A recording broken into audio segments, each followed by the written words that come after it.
Ji please continue करें। Okay.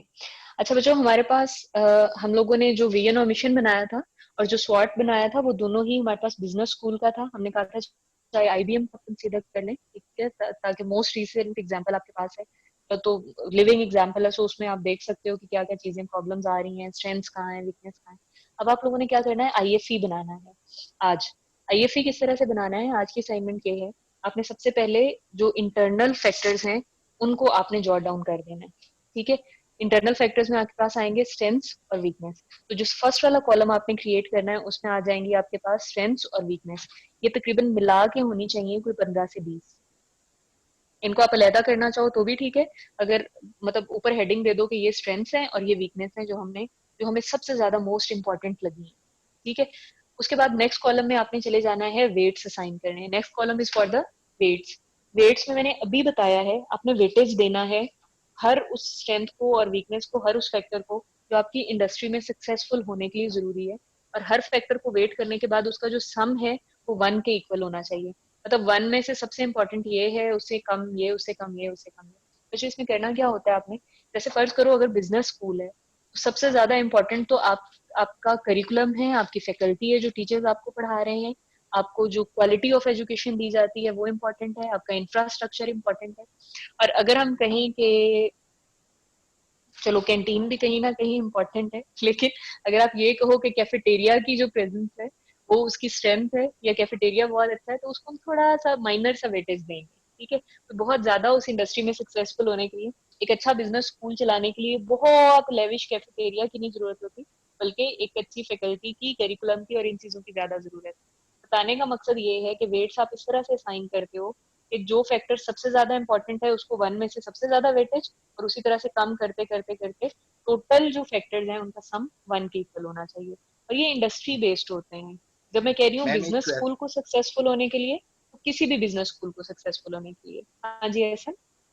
Ma'am ये question था कि जैसे आईबीएम की अपनी ऑटोनॉमी हम कुछ भी कह लें, तो क्या आईबीएम की स्ट्रेंथ में हम ये कह सकते हैं कि यूईटी ने, जैसे यूईटी को लोग जानते हम्म हैं, तो यूईटी ये हम्म स्ट्रेंथ में हम ये कह सकते हैं कि क्योंकि आईबीएम तो एक सेपरेट हो गया ना, या इवन के इंक्लूडेड हो गया, तो यूईटी उसकी एक हम्म स्ट्रेंथ है, ये भी हम इंक्लूड कर सकते हैं क्योंकि इनकी अपनी ऑटोनॉमी है, एसओपी थोड़े बिल्कुल कर चेंज है, सकते हैं, बिल्कुल क्योंकि बिल्कुल कर उसकी सकते हैं, बेस ही बिल्कुल ये है कि कर उसकी सकते स्ट्रेंथ हैं, ही ये है कि यूईटी की वजह से जो है वो स्टूडेंट्स कैप्चर हो रहे हैं। यस बिल्कुल मैम, ऐसे है, यूईटी का ब्रांड नेम यूज हो रहा है ना।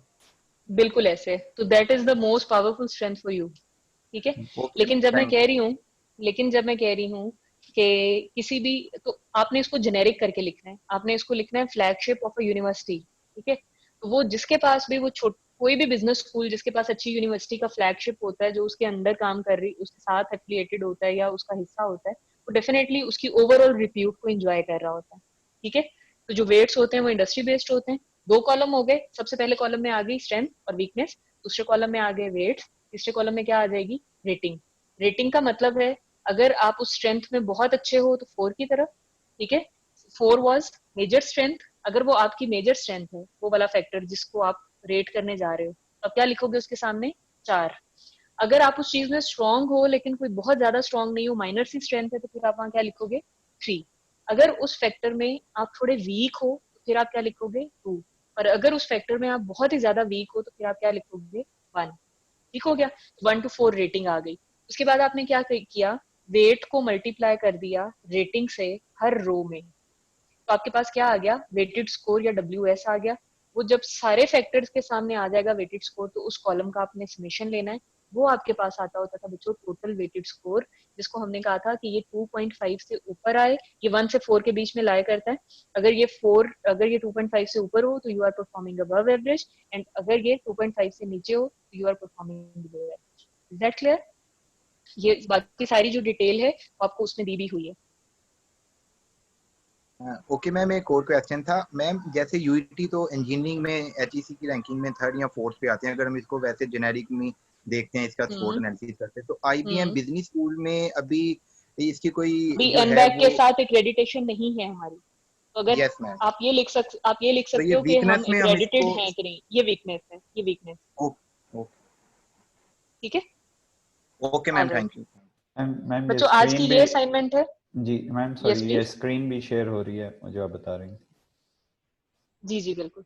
Thank you so much Fawad. बिल्कुल, आपने पहले स्ट्रेंथ्स और वीकनेस को लिस्ट कर लिया, फिर वेट्स असाइन कर दिए, फिर आपने उसको रेटिंग दे दी 1 से 4 तक।